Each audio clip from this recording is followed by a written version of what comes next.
going from the communicative language teaching, which has been the predominant paradigm in foreign language teaching, I'd say for this generation in this country, to something that's really on the rise now. There's kind of this coalescence of ideas, and it's being called multiliteracies. So note that it's a plural concept. We're studying not just literacy, but multiliteracies.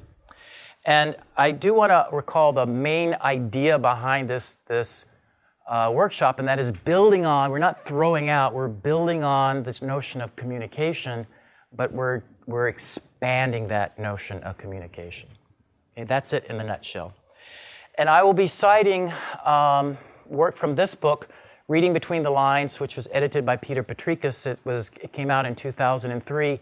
It includes an article by Rick Kern. It's a very easy reading, I think, and it goes over the main ideas under the rubric of literacy. What is literacy as we talk about it today? The title of this particular work is Literacy as a New Organizing Principle for Foreign Language Education. So the shift is from in the 2002, 2003, we're calling it literacy, and now we've pluralized it, it's literacies. Okay, so in the 40s and 70s, going up to more modern times, grammar translation, or a focus on language as a formal system, was really based on knowledge about the language.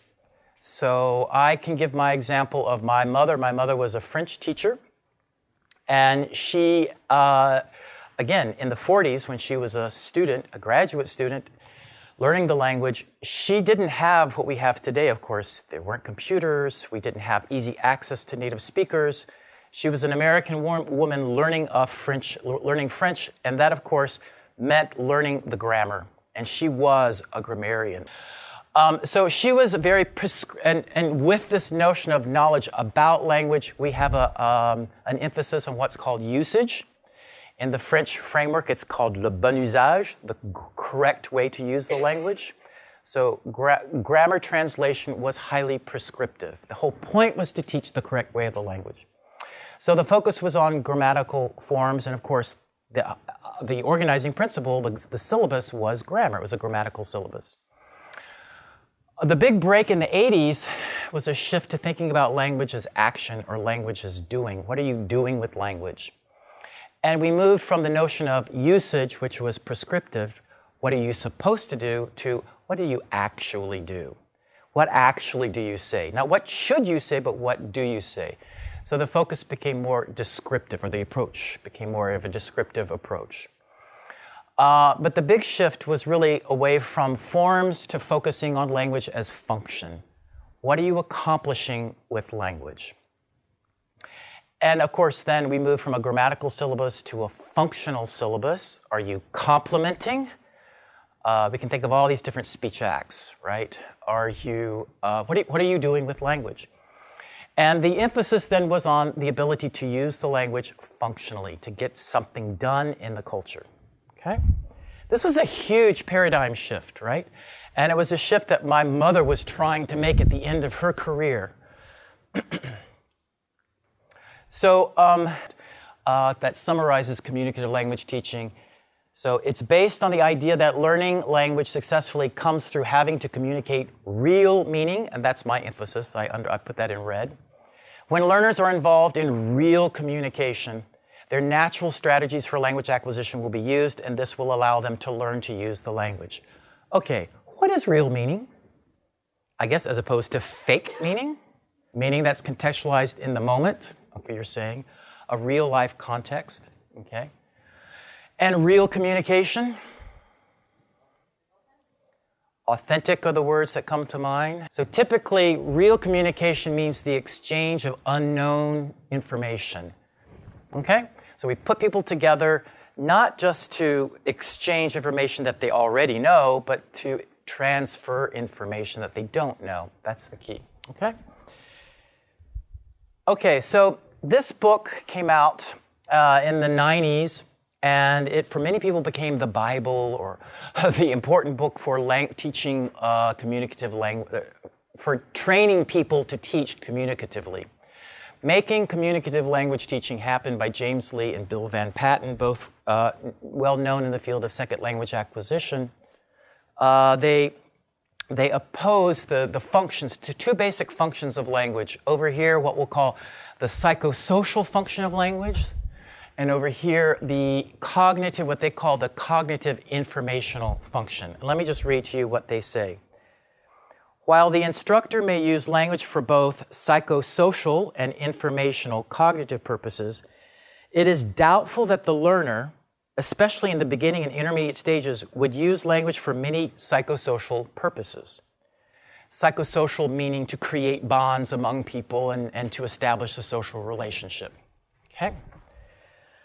The classroom context typically does not promote the kind of interaction that requires language to be used psychosocially. The classroom, however, does lend itself exceptionally well to the use of communicative language for informational cognitive purposes. The classroom is ideally suited to the development and implementation of activities in which learners exchange information for a common purpose. Okay, the main point of this workshop is to say, no, we disagree. That language communication, real communication, has multiple purposes, and that the communicative language teaching approach narrowed the focus of communication to primarily exchange of information. So let's unpack that a little bit and think about that. But I'm giving you a text right away. Thanksgiving. And this is a typical text. If you type in ESL reading activities or reading for communication, whatever, you get text like this. Thanksgiving is celebrated in the USA and Canada. In the USA, it is celebrated on the fourth Thursday in November every year. The Canadians celebrate it on the second Monday in October. It is associated with giving thanks to God. In the beginning, people expressed gratitude for the harvest they reaped. It used to be a religious holiday, but now it has become a secular celebration. The most important part of the celebration is the dinner, which includes the customary turkey, served with cranberry sauce and pumpkin. A lot of business goes on during this holiday. For example, the restaurants take advantage of the holiday to sell turkeys. Families and friends usually get together for a large meal or dinner during Thanksgiving and have a lot of fun. That's why the Thanksgiving holiday weekend is considered one of the busiest travel periods of the year. Students are given a 4-day or 5-day weekend vacation. Thanksgiving's paid holiday for most workers. Okay, that's a text that I would say is found in, that kind of a text is found in a lot of communicative language teaching textbooks. So there's a lot of information. This is a representative of cognitive information. And then followed by comprehension questions. Okay? Can you tell me some things about the text that you notice? Just real quickly. I've already told you it's kind of a cognitive informational text, but what kind of text where would you find this kind of a text? Is this a personal or impersonal text? Impersonal. It is associated with, okay, who is the author? Yeah, it's kind of anonymous. We don't really know much about the author. So what kind of genre is this? What does this feel like to you? Wikipedia. Wikipedia is it's an encyclopedia. This is an encyclopedia entry, and that represents pretty well the genre conventions of that, right? The whole point of an encyclopedia is to give you general information that is objective, okay? This is not psychosocial. We're not creating bonds. Okay. So that's what I'm getting at, that there were a lot of text. It narrowed the focus to kind of informational text like this, and now we're trying to bring back new kinds of text and expand the repertoire. In the year 2000, this book was published, Literacy and Language Teaching, and I think it had a huge impact on the way we started to think about the field. Expand reading, expand the notion of literacy to beyond just reading and written text, to all the ways that he's actually kind of using the word literacy for communication, I guess, as a synonym for communication, but all the different ways we communicate. And he really expands the definition.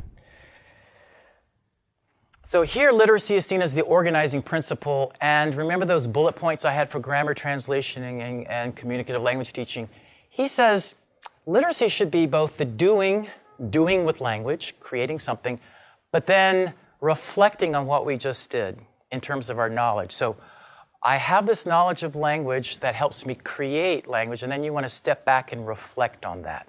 This is a different paradigm. We're talking about having our students reflect on textual production. Where does this text come from? Who's producing it and why?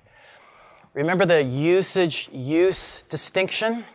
Usage was prescriptive, use is descriptive. In the literacy paradigm, we want to think about both of those. How do they're kind of in a dialectic with each other. There's a prescriptive approach, there's a right way, those are attitudes, but then we still sometimes violate those norms. So why is that? We want to get the students to reflect on the relationship between what we should do and what we do. Remember the distinction between the forms of grammar translation and the functions of communication. Here we want to focus on the mapping of the two. How do the two fit together? And finally, most importantly, communicative appropriateness informed by metalinguistic awareness. Okay, so we want them to think about, become aware. Awareness is really part of all of these. We want them to reflect on, become aware of all these different relationships that is actually what language is all about. So here is Rick Kern. He's the author of that article and the author of the book. And this is how he describes literacy. He defines it as the relationships, literacy is his socially, historically, and culturally, so again, socially, historically, and culturally situated relationships between conventions in a text, and their concepts and their context of use. The ability to reflect critically on those relationships, and the knowledge of written and spoken language, the knowledge of genres, the knowledge of cultural knowledge. My God, it's everything. Okay, so it really expands it all, the kind of purview of language. Okay, so that's where we are. That's where we're going. There's a lot of discussion about literacy and this expansive view that includes reflection and metalinguistic awareness. Now, here's really the problem that we all live with in foreign language departments in this country, and perhaps in other countries we can get into that. But there is something called the bifurcated foreign language program model. I put them in quotes because it's so well known, the bifurcated model. It may exist also in secondary schools, but it's particularly pronounced in higher education. So we have lower division courses, and both Joanna and I were coordinators of lower division language, both French. And then we refer to upper division courses. We typically talk about lower division as being language courses and then content courses, right? Have you heard that before? So I think people are pretty well aware of this.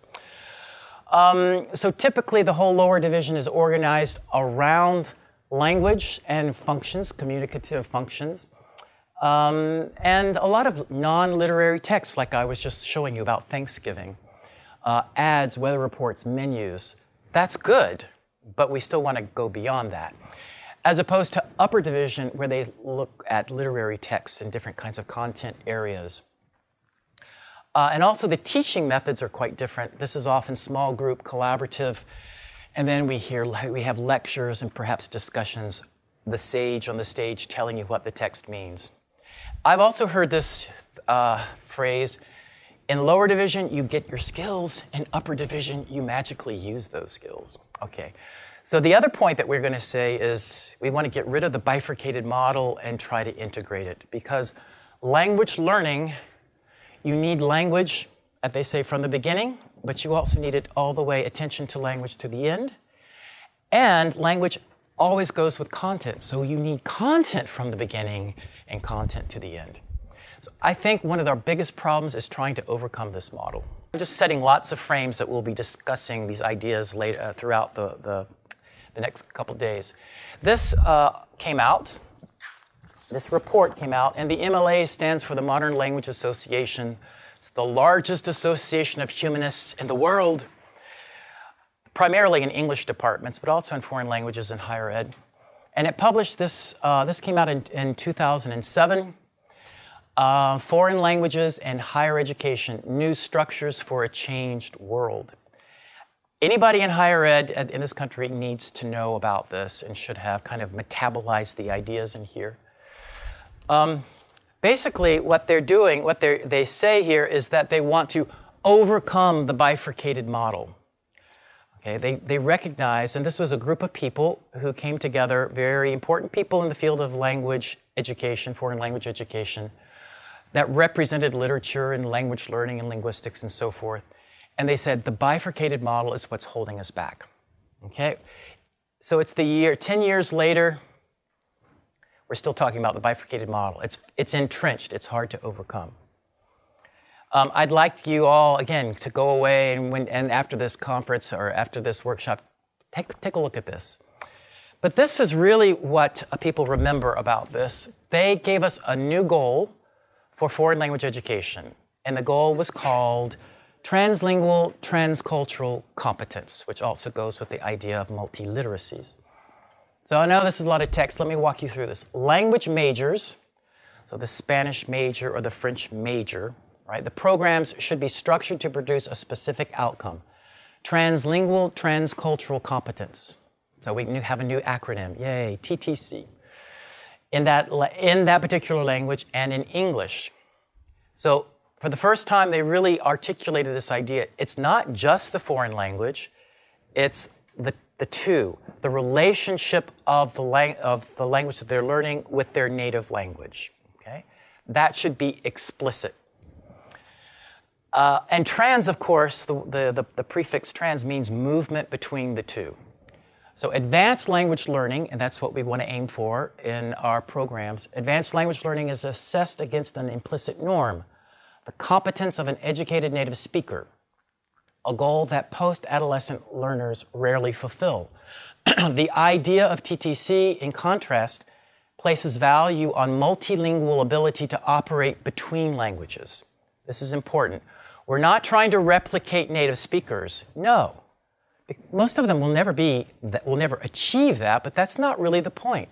The point is to focus our students on what multilingualism is, right?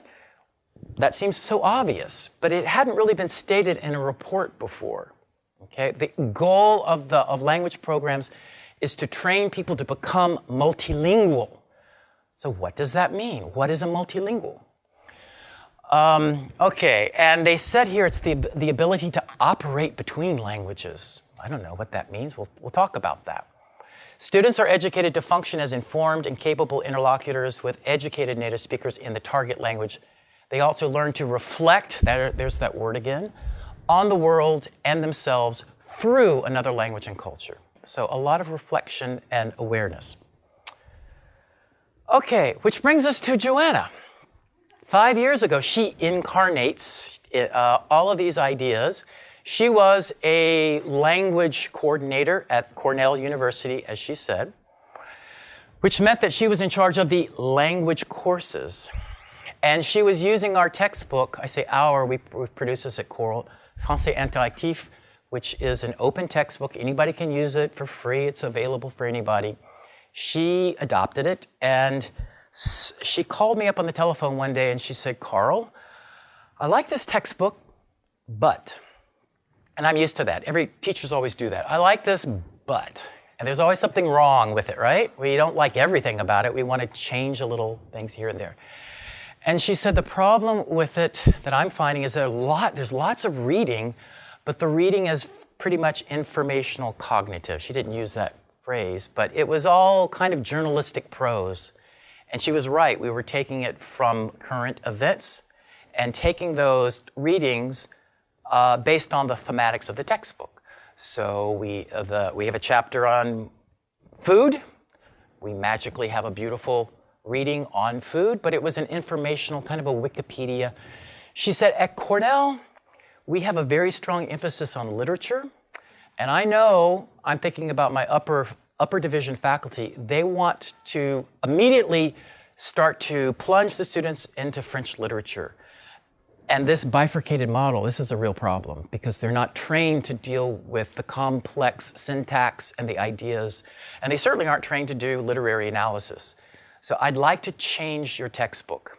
And I said, great, go for it. So she created over several years all of these activities, what I'll call literacy activities, that created that were much more imaginative, much more creative, and had a wider range of genres than what we had included.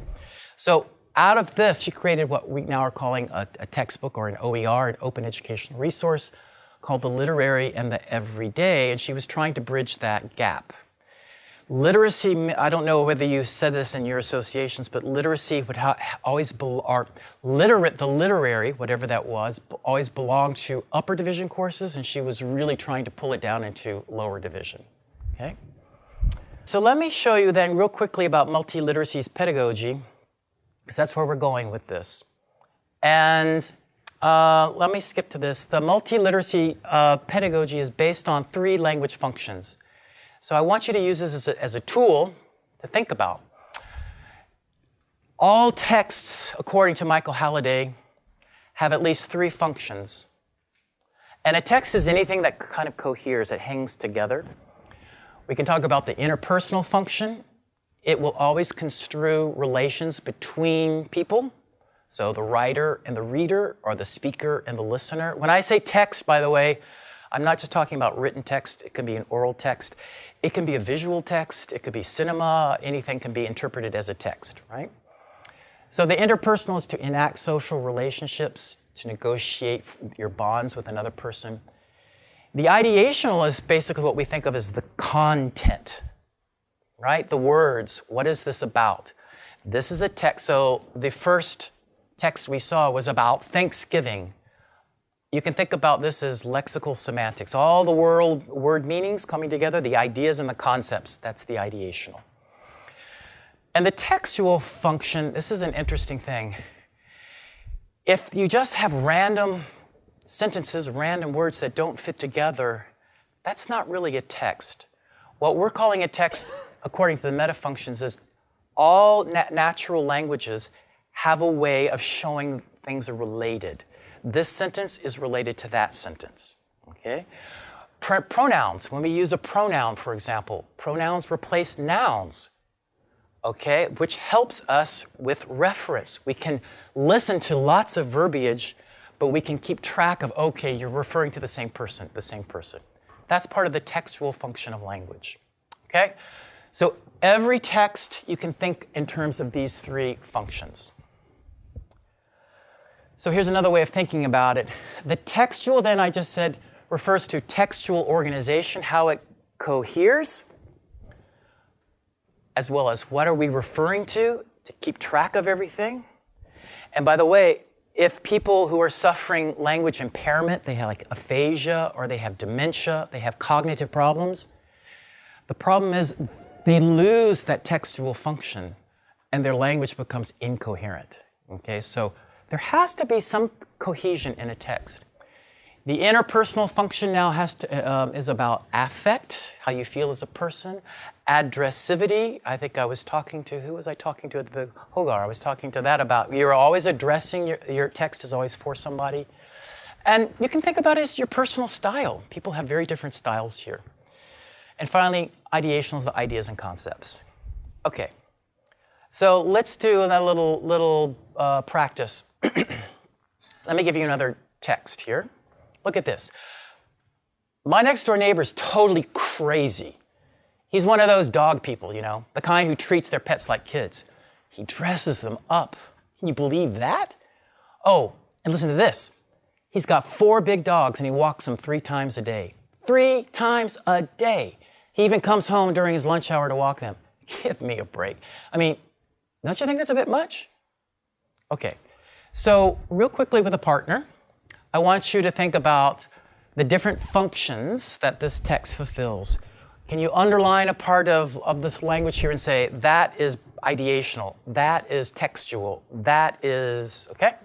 So let me give you a couple of minutes to analyze this text using these 3 big concepts here and see what that gives us, okay? Now this is just a learning activity for you to understand the concepts of ideational, textual, and interpersonal that we'll be using to talk about text. So let's talk about the ideational. What is this text about? How would you say that? And this calls for a paraphrase of the concepts.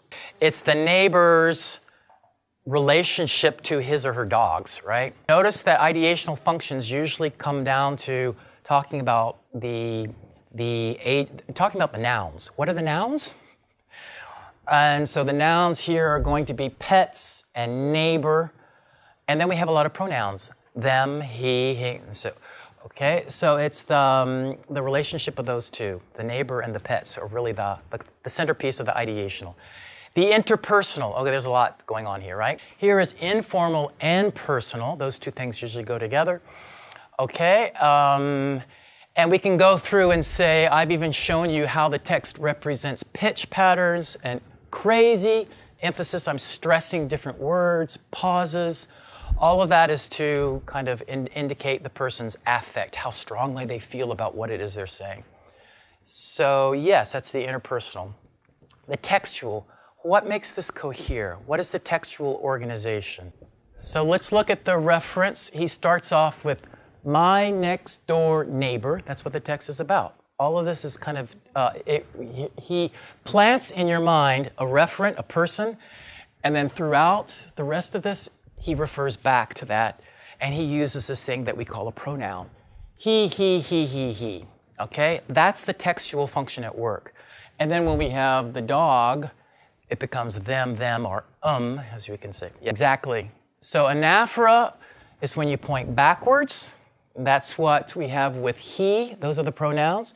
But cataphora can also point forwards. So is there, besides he and they, or what other pronouns point backward and forward?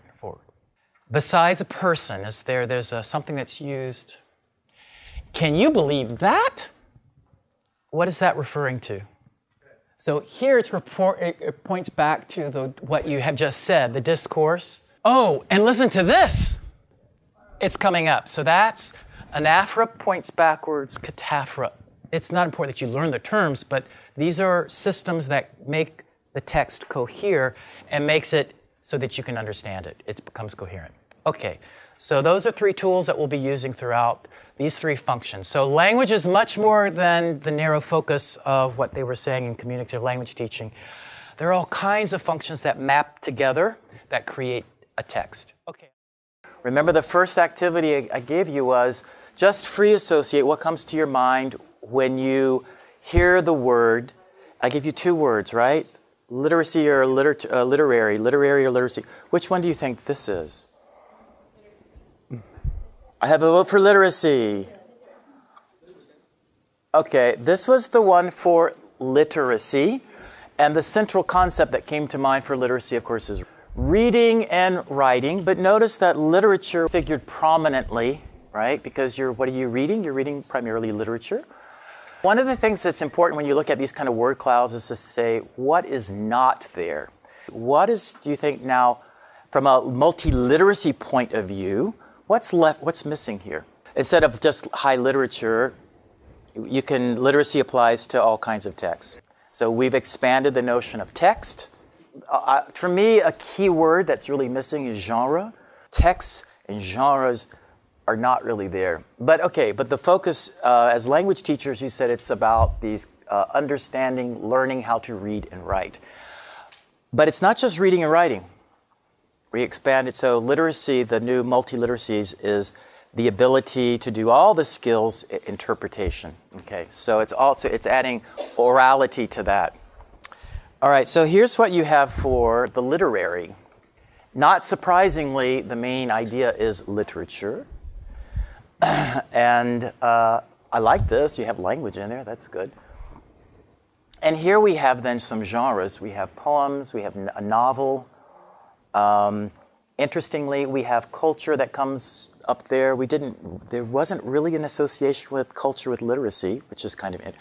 Multiliteracies assumes that culture is there, and that's a really important point. These two concepts are greatly overlapping, but that we want to expand the field to include all kinds of different genres and everyday genres.